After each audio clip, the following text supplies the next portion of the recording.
할렐루야. 네.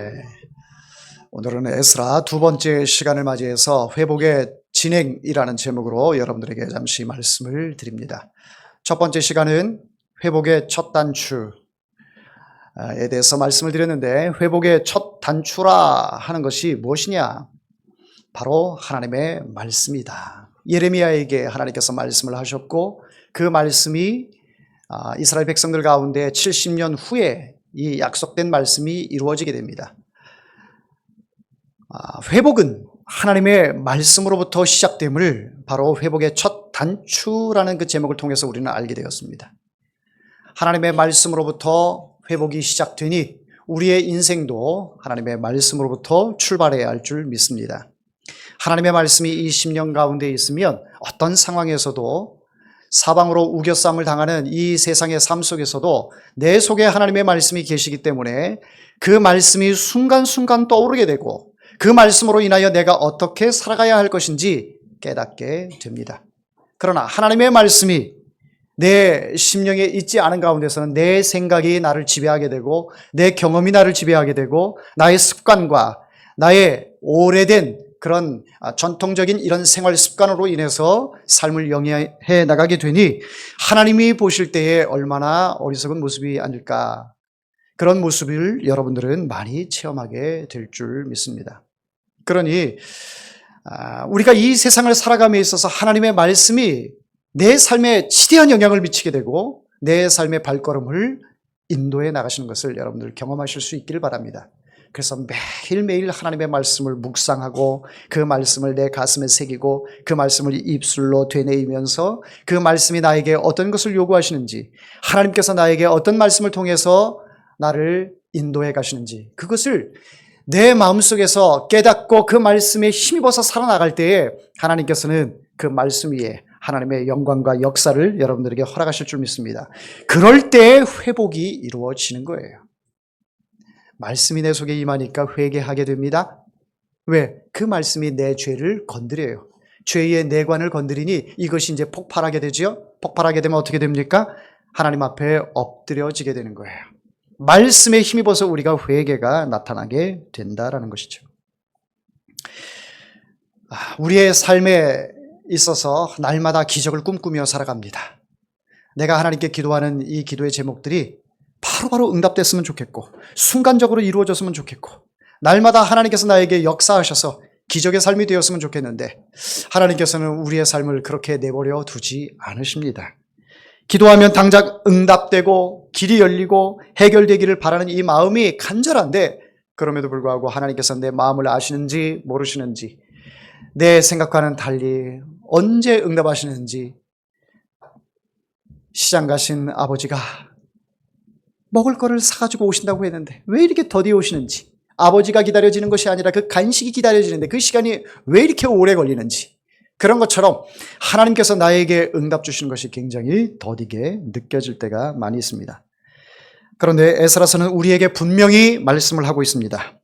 회복이라고 하는 것은 바로 하나님의 성전을 다시 세우는 예배로부터 시작이 되고 하나님의 감동으로 진행이 되며 하나님의 손길로 완성이 된다라고 에스라서를 통해서 말씀하고 있습니다.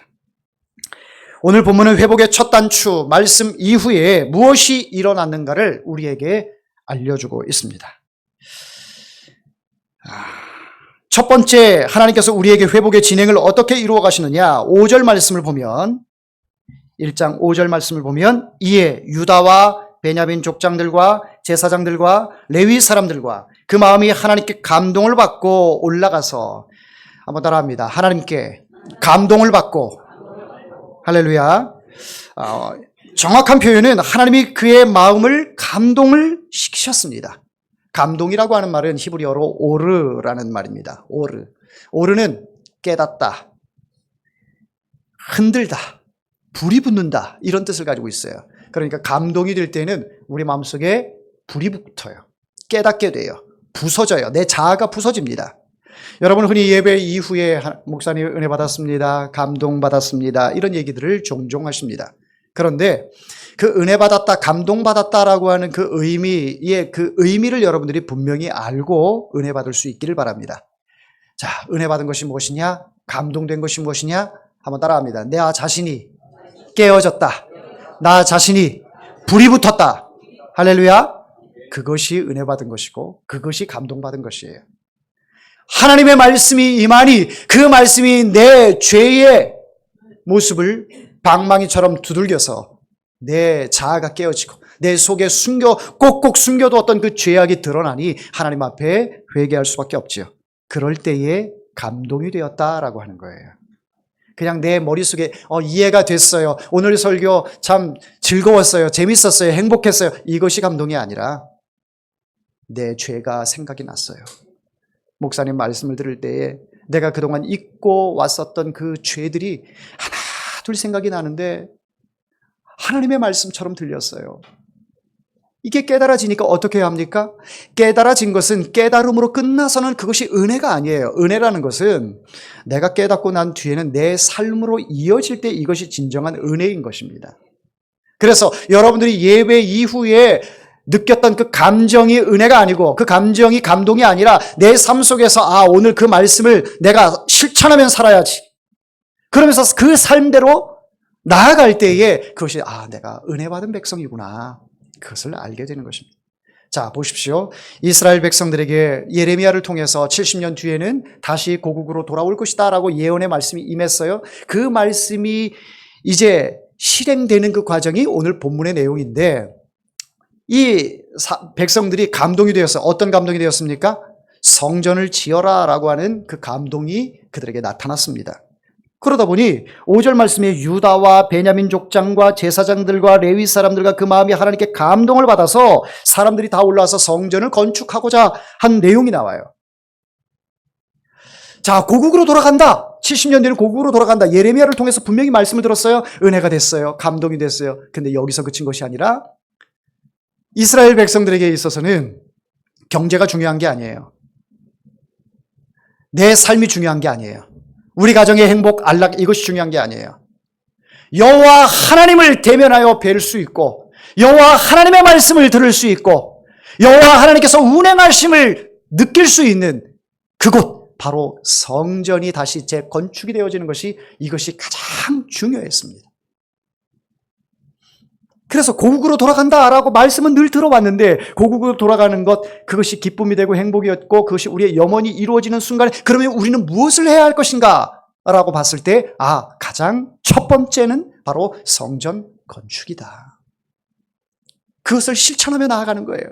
그래서 막 일어나기 시작합니다. 유다 백성들이 일어나요. 그러니 베냐민 족속들이 막 일어나요. 제사장들이 일어나요. 성전을 건축하고자 하는 그 기쁨과 감격에 사로잡힌 사람들이 일어나기 시작합니다. 그들 관념 속에 고국으로 돌아간다. 그것으로 그친 것이 아니라 우리는 무엇을 할 것인가? 그 무엇을 할 것인가? 무엇을 통해서 하나님의 영광을 드러낼 것인가? 바로 하나님의 전 성전을 건축하는 일이다라고 이들은 믿었습니다. 여러분 근데 좀 의아한 점이 나오지 않습니까? 5절 말씀을 보면 이스라엘 백성들이 바벨론에 의해서 포로로 잡혀갔죠. 처음에는 북이스라엘은 아수르에 의해서 다 잡혀갔습니다. 남유다는 바벨론에 의해 잡혀갔습니다. 그래서 북이스라엘이 BC 722년에 아수르에 잡혀가서 이제 백성들은 노예 생활을 하게 되었고 정체성을 잃어버리게 되었습니다. 그런 가운데 바벨론에 남유다가 다 잡혀가서 남유다 백성들은 그나마 다윗의 후손이다라고 생각을 해서 끝까지 신앙을 지키고자 하는 그 마음이 있었어요. 포로로 잡혀갔던 그 사람들이 지금 현재 그 본문에 나오는 그 현재의 인구가 200만에서 250만 명가량 추정을 합니다. 그런데 그 12지파 가운데에 유다, 베냐민 두 지파밖에 거론이 되지를 않고 있습니다. 나머지 지파들 다 어디 갔나요? 북이스라엘에 10지파가 있었죠. 그 10지파는 아수르에 의해서 이제 점령을 당하고 포로로 잡혀가게 되었습니다. 이스라엘 땅에는 아수르 백성들 남자들이 들어와서 그나마 남아있는 이스라엘 여성들과 혼합을 해서 사마리아 백성들이 생기게 된 거예요. 그러니까 혼혈인들이 생기게 되었죠. 그리고 나머지 남자들과 인재들과 재산들 이 모든 것들은 다 아수르로 다 빼앗기고 다 잡혀갔습니다. 이런 아수르를 누가 점령을 했습니까? 바벨론이 점령을 했죠. 그 바벨론이 점령을 해서 70년 동안 이스라엘 백성들의 정체성을 다 흐트러 버렸어요. 이스라엘 고국에 남아있는 그 여성들은 혼혈 정책을 써서 이제는 하나님을 섬겨야 하는지 아수르가 섬기고 있는 그 신을 섬겨야 하는지 그 영적 정체성이 혼매졌다라는 거예요. 그리고 남자들은 아수르에 의해서 다 잡혀갔으니 어찌 여호와 하나님을 찬양하며 경배할 수 있었겠습니까? 그런 가운데에 이스라엘 북쪽 이스라엘 10지파는 다 흩어지고 구심점이 사라져버린 그런 상태입니다. 그나마 다윗의 후손이다 해서 유다 또 베냐민 이 사람들은 남유다를 이루면서 생활했던 사람들 아니겠습니까? 그러니까 이 사람들이 끝까지 남은 자들로 신앙의 그 명맥을 이어오고 있었던 거예요. 그러니 이 에스라에 나오는 이 내용은 북이스라엘 백성들이 나올 수가 없어요. 찾을 수가 없어요. 그 흔적을. 남유다 중심으로 백성들이 하나님의 나라를 바라보고 또 하나님께서 세우신 그 예루살렘 성전을 돌아가고자 하는 그 마음이 가득했습니다. 그래서 200만 명가량이 넘는 그 가운데서도 고국으로 돌아가는 인원이 10만 명도 채 되지 않은 9만 몇천 명밖에 되지 않은 거예요. 그러니 퍼센트로 따졌을 때에는 5%도 채 되지 않는 그 인원이 고국으로 돌아갔는데 저는 그 인원에 대해서 상당히 적게 갔다. 나라를 잃은 그 서름에 항상 나라를 생각하고 그 나라가 회복되기를 바라면서 이스라엘 백성들이 하나님께 기도했을 텐데 왜 고국으로 돌아가자라고 고레스 왕이 칙령을 내려서 다 돌아가도록 해라라고 했음에도 불구하고 왜 5% 정도밖에 돌아가지 않았을까?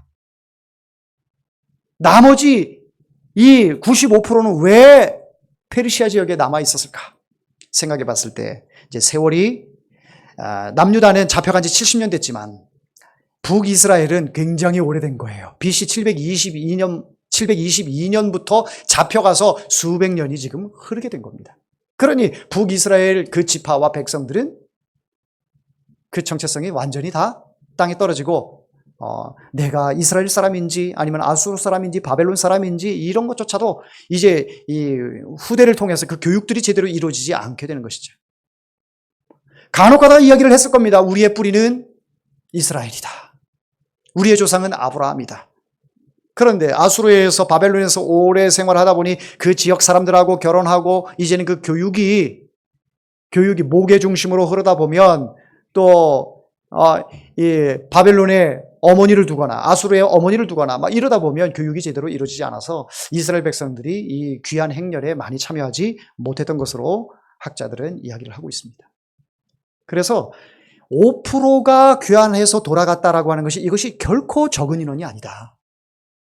우리나라 같은 경우에도 일제시대에 또 이 6.25 때도 마찬가지고 막 우리나라 백성인데 막 밀려가지고 저쪽 중국 쪽으로 밀려나거나 러시아 쪽으로 밀려나거나 그렇게 해서 결국 거기서 고국으로 돌아오지 못하고 러시아에서 우즈벡으로 이렇게 돌면서 고려인이 되는 이런 사람들 여러분들 아실 겁니다. 그러니까 수백 년이 지나고 나니까 수십 년 수백 년이 지나고 나니까 다시 고국으로 돌아올 엄두를 못 내는 거죠. 돌아와도 한글을 잃어버렸어요. 또 이쪽 한국에서는 그 사람들을 어찌 보면 독립투사들의 후손인데 그 사람들을 일컬어서 이방인이다 이렇게 이방인 취급을 해요. 그러니까 그 사람들은 우즈벡 사람인 것 같으면서도 한국 사람인 것 같으면서도 정체성이 모호한 거예요. 지금 북이스라엘 백성들이 그런 상황이다라는 것을 여러분들에게 이해를 돕기 위해서 말씀을 드리는 겁니다. 그러니 북이스라엘 사람들이 귀환한다라는 이 소식을 들었을 때에는 감흥이 별로 없지요. 감흥이 있는 사람들은 남유다 백성들이에요. 그래서 남유다 백성들이 이제 귀한 행렬에 쫙 가게 되는데 하나님이 사람들을 일으키신 거예요. 어떤 사람들이요? 유다 사람들, 또 베냐민 사람들, 또 성전을 짓게 되면 거기에 반드시 필요한 인물들, 제사장들, 또 레위 사람들이 제사장 가문 아니겠습니까? 그러니까 이런 사람들이 귀한 행렬에 가게 되는데 중요한 것은 귀환하는 사람들만이 중요한 게 아니라 남아있는 사람들의 그 역할도 매우 중요한 것을 볼 수가 있습니다. 자, 성경을 보도록 하겠습니다. 6절을 같이 읽어봅니다. 그 사면 사람들이 은그릇과 금과 물품들과 짐승과 보물로 돕고 그 외에도 예물을 기쁘게 드렸더라. 예. 가는 사람들은 이제 예루살렘 성전을 향해서 갑니다. 가는데 성전은 이미 회파됐어요. 다 회파됐고 예루살렘 성전에 있던 금이며 은이며 교회 성전의 그 기물들은 다 아수르에 의해서 바벨론에 의해서 다 빼앗겨 갔어요. 그 빼앗겨 여호와 하나님께 제사를 드리던 그 기물들이 이방신들을 섬기는 그 그릇들로 사용되어지는 엄청나게 영적으로 수치스러운 그 일을 당하고 있었는데 그것들을 다시 고레스 왕에 의해서 다시 반환해서 다시 예루살렘 성전으로 가져가는 그런 내용들이 또 그 밑부분에 나옵니다. 이스라엘 백성들, 남유다 백성들이 이제 먼저 가는 사람들이 있고 1차, 2차, 3차에 걸쳐서 10만 명 남짓 이렇게 귀환을 하게 되는데 남아있는 사람들이 그들이 가서 성전을 건축할 것에 대해서 힘껏 돕는 것을 볼 수가 있습니다. 오늘날 이런 모습들을 우리 현장 가운데서 생각을 해보면 이렇습니다. 나가는 선교사, 보내는 선교사. 나가는 선교사 귀합니다. 그러나 그 선교사들이 선교 사역을 할 때에 대부분 자비량으로 하고 또는 후원을 받아서 하는데 본인 스스로 거기에서 어떤 이익을 창출해서 사역을 하는 것은 매우 어렵습니다. 이방인이기 때문에 선교 현장에서. 그러니 보내는 선교사들이 그 선교 후원들을 이렇게 감당을 해줄 때에 선교사가 거기서 물질에 연연하지 않고 열심히 사역을 할 수 있게 되는 것이죠. 그런 것처럼 이 이스라엘에 남아있는 이 페르시아 지역에 남아있는 이 백성들이 성전을 건축하고자 해서 이제 귀한 행렬이 막 이어지는데 그 사람들을 바라보면서 가고 싶어도 갈 수가 없고 또 마음이 그렇게 내키지 않아요. 이제 세월이 오래도록 흘렀고 이 지역에서 페르시아 지역에서 정착하면서 산 지가 오래됐어요. 직장도 얻게 되었고요. 사업도 하게 되었고요. 가정도 일구게 되었고요. 어느 정도 정착하게 되었는데 다시 예루살렘에 가서 아무것도 없는 그 폐허와도 같은 그런 곳에 가서 내 정열과 열정과 이 젊음과 온 것들을 거기에 투자하는 것은 쉽지 않은 것입니다. 그 사람들을 욕할 것이 아니라 그 사람들을 이해하는 폭도 우리가 필요합니다. 왜? 사람의 본능이 있기 때문에 내가 가지고 있는 것이 있으면 안주하기를 원하거든요. 거기에 정착하기를 원해요. 평안하기를 원해요. 내가 희생하면서 헌신하면서까지 남들을 돕는 것까지는 참 쉬운 일은 아닙니다. 그러니 남아있는 그 백성들도 어느 정도 우리가 이해를 하면서 가자고요. 그런데 이해를 하는 그 과정 가운데 어떤 부분은 참 저렇게 해서는 안 되는데 이런 부분이 있고 어떤 부분은 참 그 와중에도 저렇게 귀하게 하나님 앞에 성전을 짓고자 함에 있어 자기의 온 몸과 마음과 물질을 동원해서라도 협조를 하려고 하는 그 모습들이 아름답다 이렇게 보여지는 것도 있습니다. 안타깝게 보이는 것은 현실의 안주죠. 신앙인들에게 있어서 가장 우리가 염려해야 되고 또 우려해야 될 부분들이 바로 이 안주라고 하는 것입니다. 이 정도면 됐어. 내 생활이 지금 편안해. 이 정도면 뭐 남부럽지 않은 그런 믿음 아니야? 이렇게 생각을 해서 거기에 주저앉고 자기가 마치 신앙생활을 잘 하는 것처럼 그렇게 생각을 하고 있다는 거예요. 그러니까 하나님께서 하나님의 나라를 위해 하나님의 일을 위해서 여러 가지 일들을 말씀을 통해서 하고 계시는데 그 말씀을 귀로는 듣는데 내 삶으로는 이어지지 않는 것이 내 생활이 너무 평안하기 때문에 그냥 그 말씀은 그 말씀이고 내 삶으로 실천하며 나아가는 데 있어서는 엄청난 여기에 따른 결단과 에너지가 필요한데 그것은 내 몫이 아니라고 생각을 하니 안타까운 거죠. 우리들에게는 그런 부분들이 누구나 다 있습니다. 교회가 어느 정도 성장을 하면 거기에 안주하고자 하는 그런 모습도 있고요. 목사님 뭐 그렇게까지 해야 돼요? 이렇게 이야기하는 생각도 나타납니다. 또 목회자도 마찬가지예요.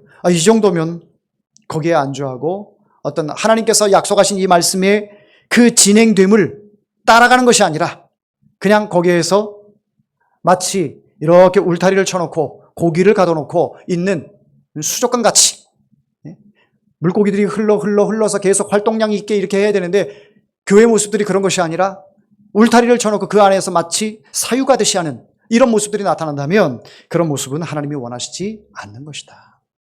제 자신도 그게 참 어렵고 힘들고 안 돼요, 잘. 여러분들이 저를 위해서 그런 부분을 위해 기도해 주시고 우리가 함께 흘러 또랑물에서 강물에서 바다로 흘러 가듯이 하나님의 나라를 위해서 저 천국까지 계속해서 진보해 나가는 여러분들 되기를 우리 교회가 되기를 주의 이름으로 축원합니다. 어떤 상황에 의해서 그렇게 하지 못할 경우들이 있어요. 직업적인 면에서, 또 건강적인 면에서, 또 물질적인 어떤 한계에 있어서 그렇게 하지 못할 때에는, 우리가 나가지 못할 때에는 또 보내는 선교사로서의 그 역할도 감당할 수 있다. 마치 이 남아서 이렇게 성전 건축하는 데 있어서 힘을 보태고 있는 이 백성들처럼. 사랑하는 성도 여러분, 회복은 지금도 계속해서 진행되고 있습니다. 한번 회복한 것으로 그것이 영구성 있게 계속 회복이 되는 것이 아니라, 우리 자신들은 회복이 되었다가도 이 다시 관성의 법칙에 의해서 또 똑같은 그 자리로 돌아가는 그 습성이 있어요. 고무줄이 당겼다가 탁 놓으면 그 자리로 돌아가는 것처럼 우리의 인간의 모습도 그렇단 말이에요. 아, 이것이 죄야. 이것이 하나님이 원하지 않는 거야. 이게 깨달아지거든요. 그래서 회개를 했어요.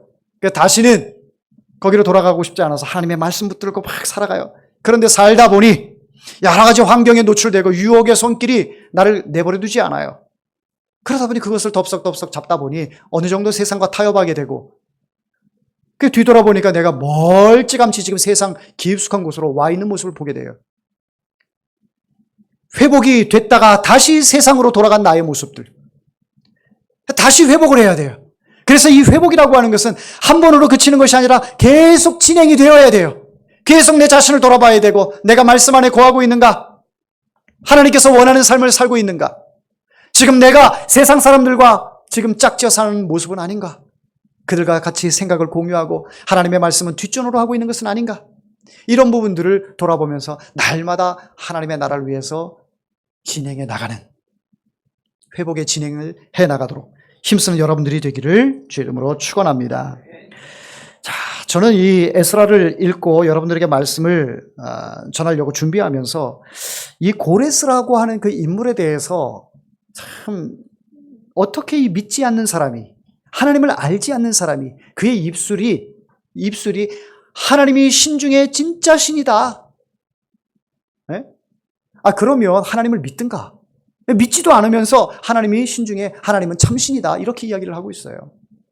그리고 자기가 빼앗아간 것은 아니지만 아수르에 의해서, 바벨론에 의해서 성전 기물들 빼앗아갔던 것들, 그런 것들을 지금 다 돌려줍니다. 다 돌려줘요. 기독교 역사 가운데 많은 왕들, 그런 왕들도 우리가 구분을 할 때 선한 왕, 악한 왕 이렇게 구분을 하잖아요. 그래서 남유다의 왕들은 다윗을 비롯해서 여호사밧, 요시야 이런 왕들은 선군. 또 북이스라엘의 여로보암, 그의 후손들, 그 왕들 보면은 악한 왕, 북이스라엘은 전부 다 악한 왕으로 일관하고 있으니까 선한 왕들을 이렇게 남유다에서 찾아볼 수가 있는데, 남유다에 있었던 그 선한 왕들보다 더 선한 왕이 아닐까? 우리 기독교적인 입장에서 그 시선으로 바라보면 고레스 왕은 정말 하나님이 보내신 사람이다. 정말 하나님께서 이를 통해서, 때로는 악한 자를 통해서도 선한 사람들, 선한 하나님의 백성들의 마음도 감동시키신다라는 것을 볼 수가 있습니다. 하나님을 전혀 알지 못하는 이 왕이 예루살렘 성전 건축하는 것을 허락하는 것을 그치지 않고 거기에 들어가는 부대 비용들 다 가져가. 갈 사람들, 가서 일할 사람들 다 가. 이렇게 허락하는 왕이 어디 있습니까?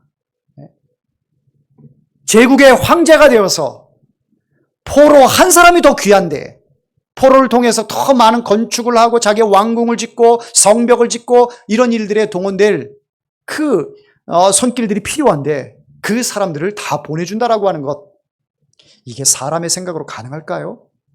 불가능합니다. 저는 불가능하다고 봅니다. 이것은 하나님이 하신 일이에요. 하나님께서 그의 마음에 감동을 주신 거예요. 감동을 주시니까 그 감동이 머릿속으로 그렇게 보내야지 생각으로 끝난 것이 아니라 행동으로 이어지는 거잖아요. 가라. 이게 은혜요. 이게 감동인 거예요. 할렐루야. 여러분, 오늘 이 예배를 통해서 여러분 마음속에 어떠한 그릇을 준비하고 오셨는지 모르겠어요.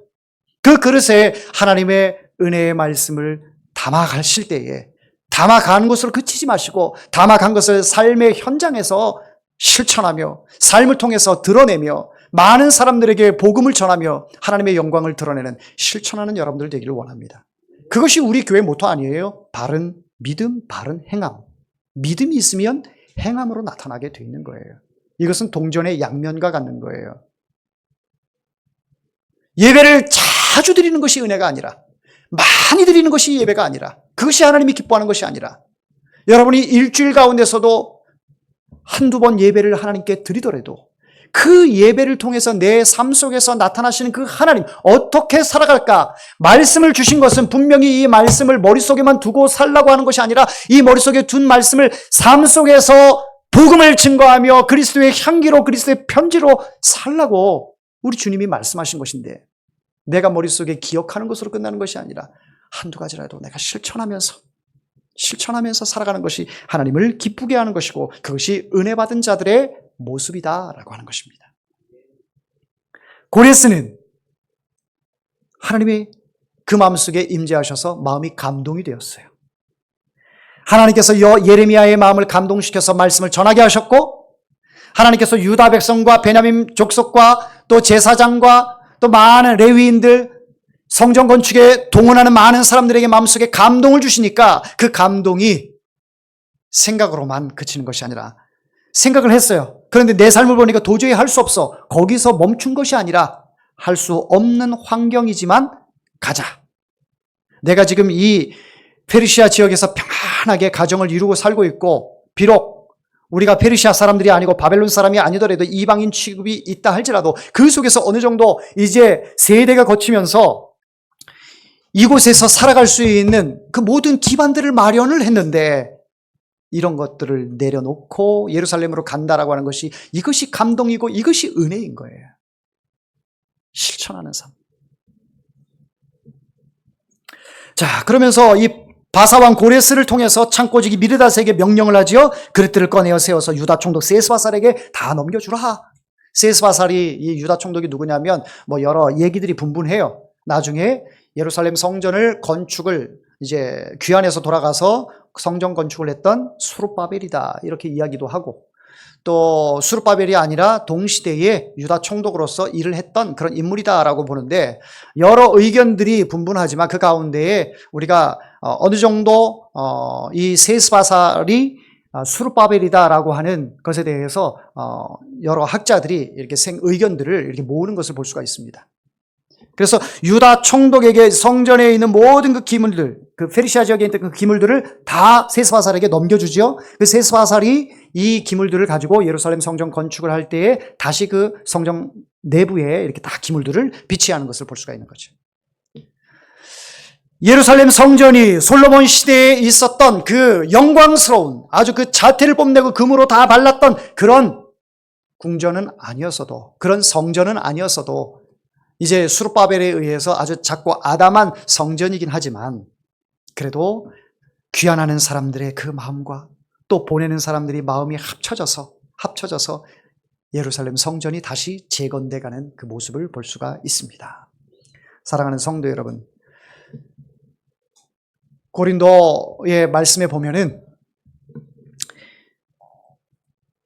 우리 자신이 성령이 거하시는 전이라 이렇게 말씀을 합니다. 지금 시대에는 구약 시대처럼 이렇게 예루살렘 성전을 건축하고 이런 것으로만 우리가 성전을 생각할 것이 아니라, 여러분 한 사람 한 사람이 성령이 거하는 전이다라고 고린도전서에 분명히 말씀을 하고 있기 때문에 내 자신이 성전이다. 믿습니까? 예수 그리스도를 모신 여러분 자신이 성전인 줄 믿습니다. 그러면 이 성전이 회파되어져 있던 이 성전이 다시 회복이 되어야 하는 거예요. 그러기 위해서는 이스라엘 백성들이 가지는 못하는 사람들이 성전 건축을 위해서 모든 물질을 다 동원했던 것처럼, 내 마음속에 있는 이 성전이 다시 재건되기 위해서는 다방면의 것들이 도움이 돼야 돼요. 필요해요. 내 의지도 필요하고요, 여러분의 행동도 필요하고요, 여러분의 물질도 필요하고요, 내 속에 있는 이 성전이 회복되기 위해서는 모든 것이 다 동원이 되어야 하는 겁니다. 아, 나는 회복이 돼야 돼. 이렇게 생각을 하면서도 내 성전이 지금 온갖 마귀에 의해서 다 회파되어 있는 이 성전이 회복되는 것에 대해서 머릿속에 생각은 하고 있는데 전혀 움직이지 않는다. 이것은 말이 되지 않는 거예요. 사랑하는 성도 여러분, 여러분 자신의 성전이 회파되어져 있는데 다시 회복되기를 원하십니까? 그 회복의 기초가 무엇인지 여러분들에게 말씀을 드립니다. 운동선수에게 있어서 가장 그 능력을 발휘할 수 있는 것은 다른 데 있는 것이 아니라 화려한 스킬이 필요한 것이 아니라 기본기에 충실할 때 그 기본기가 현장에서 나타나요. 경기장에서 나타나요. 그래서 프로 선수들이 매일매일 반복하며 훈련하는 것이 무엇이냐?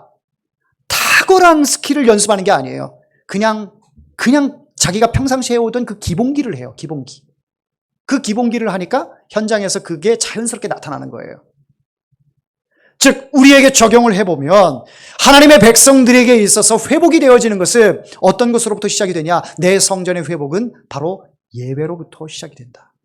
운동선수에게 그 기본기, 기초가 그의 그 능력을 현장에서 발휘하는 것처럼 우리 신앙인들에게 있어서 삶의 현장에서 여러분들의 능력이 그리스찬으로서의 그 가치가 드러나는 것은 예배의 삶을 통해서, 예배를 통해서 승리한 자들이 삶의 현장에서 그것이 나타나게 된다는 거예요.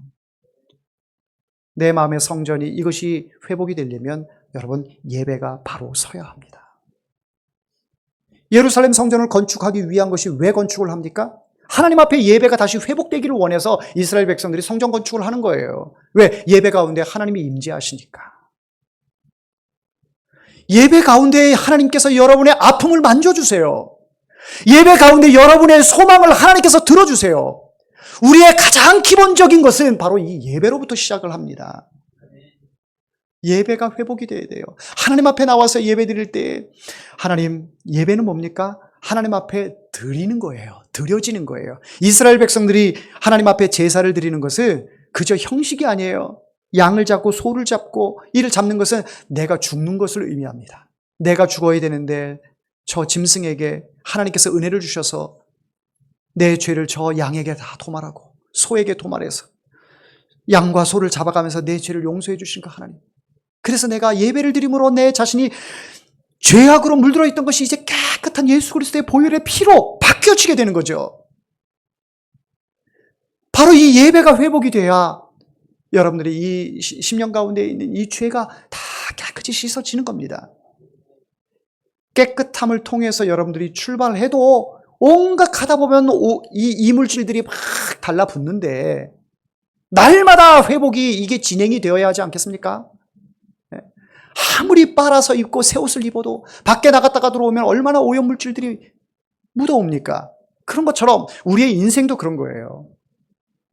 그래서 내 자신이 회복되기 위해서는 날마다 이 예배를 통해서 하나님 앞에 나와서 고백하고 예배의 승리자가 될 때 세상에서 어떤 상황 속에서도 여러분들이 버티고 이겨낼 수 있게 되는 것입니다. 그래서 흔히 선배 목사님들이 하신 말씀이 예배의 성공자가 인생에 성공한다라는 그 말씀의 그 의미를 알겠다라는 거예요. 왜 그 말씀을 하셨는지. 사랑하는 성도 여러분, 내 삶 가운데서 예배를 소중하게 여길 수 있기를 바랍니다. 하나님 앞에 드리는 이 예배가 나에게 주신 축복임을 믿으시기를 바랍니다. 그래서 예배를 2순위, 3순위, 뭐 끝순위 이렇게 두지 마시고 가장 여러분 삶 가운데 1순위로 두세요. 1순위로. 하나님 앞에 달려나가서 예배 드리는 것은 이것이 내 인생의 가장 큰 하나님이 주신 축복이라고 이렇게 믿으시길 바랍니다. 회복의 진행은 가장 신앙의 기초인 예배로부터 시작한다는 거.